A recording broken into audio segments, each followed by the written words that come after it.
Our learning environment is no longer a barrier at Summerside.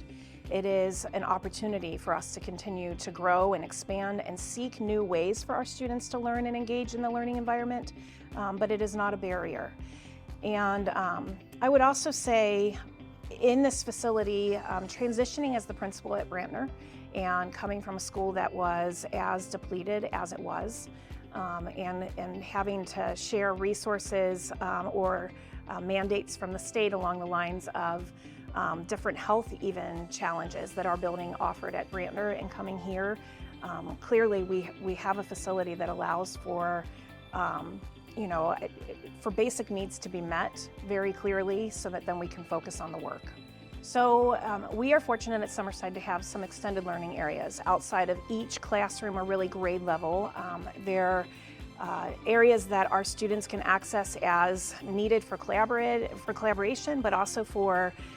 volunteers to come in and work one-on-one with students or even in small groups. And I think you got to see that we've got volunteers, we have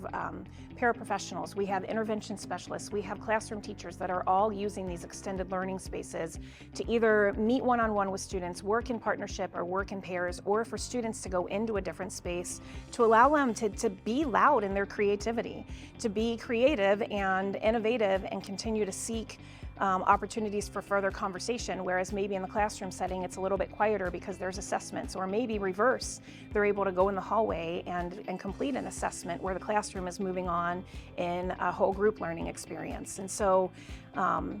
when you walk into our building, I think it takes you by surprise with how open and how large our building is. And then you continue to walk and you see how we're able to use these extended learning spaces to continue to allow for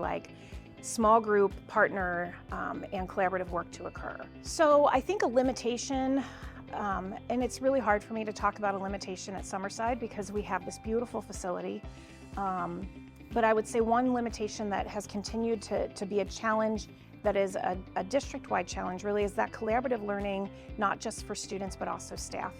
So having the opportunity for staff to come together and having the space for that. We have a space currently, a classroom that we're able to flex use, that teachers and students rotate into and use throughout the week. The fact that at Summerside we have this gorgeous learning environment. Our students and staff are so fortunate, our families are so fortunate,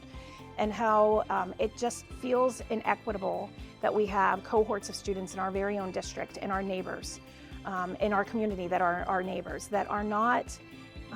getting the same learning environment that our students have. I want to encourage our parents to continue to engage in recognizing that yes, we have this beautiful facility at Summerside and this learning opportunity, but in building equity and thinking about where our students are going at the middle school,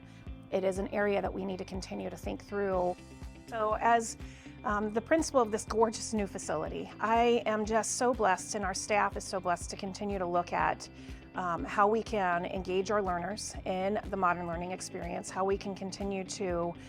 foster opportunities for collaboration, for whole group partner work, for